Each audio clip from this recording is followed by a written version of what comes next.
টেবিলের নিচে টাকা দেওয়ার চেয়ে বাড়তি ভ্যাট ভালো বলে মন্তব্য করে অর্থ উপদেষ্টা ডক্টর সালেউদ্দিন আহমেদ বলেছেন, গুরুত্বপূর্ণ কিছু রিফর্ম করে যাব।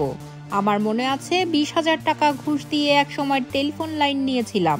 যাতে ঘুষ না দিতে হয় সেজন্য আমরা রিফর্ম করে যাব। ট্যাক্স পলিসি ও ভ্যাটের রিফর্ম করব। ভ্যাটের বিষয়ে অনেকে অনেক কথা বলছে, আমরা কিন্তু রিফর্ম করব। সোমবার নগরীর এনইসি সম্মেলন কক্ষে reforms in customs income tax and VAT management to address the LGD graduation শীর্ষক এক সেমিনারে প্রধান অতিথির বক্তব্যে তিনি এসব কথা বলেন। বাড়তি ভ্যাট নেয়ার যৌক্তিকতা ব্যাখ্যা করে অর্থ উপদেষ্টা বলেন, বাড়তি ভ্যাট দিলেও অন্য দিক থেকে কিন্তু সুবিধা মিলবে। ব্যবসায়ীদের নানান খাতে কয়েকটি জায়গায় বাড়তি টাকা দিতে হবে না, শুধু ভ্যাটেই সীমাবদ্ধ থাকবে। আমরা সে কাজই করছি। এখন কিন্তু ঢাকা বগুড়া ট্রাক ভাড়াও কমেছে।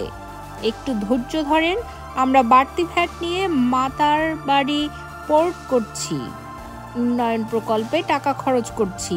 আমরা ভ্যাট নিয়ে নিজের পকেট ভারী করব না, জনগণের জন্য কাজ করছি।